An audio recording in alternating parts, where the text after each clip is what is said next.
Chris Free, Team Atlantis. Chris has chosen the semi-automatic Nerf gun for today's 10-meter rifle. Oh, Let's see if it serves him well. it fell short. Okay, correcting for the wind now. So far, not so good. Too far, too much correction. Maybe that's not true. Ooh, curved left. Yes! One. Heard that one.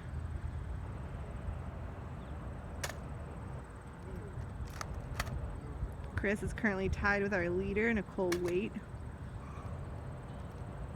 And it looks like he's gonna stay there.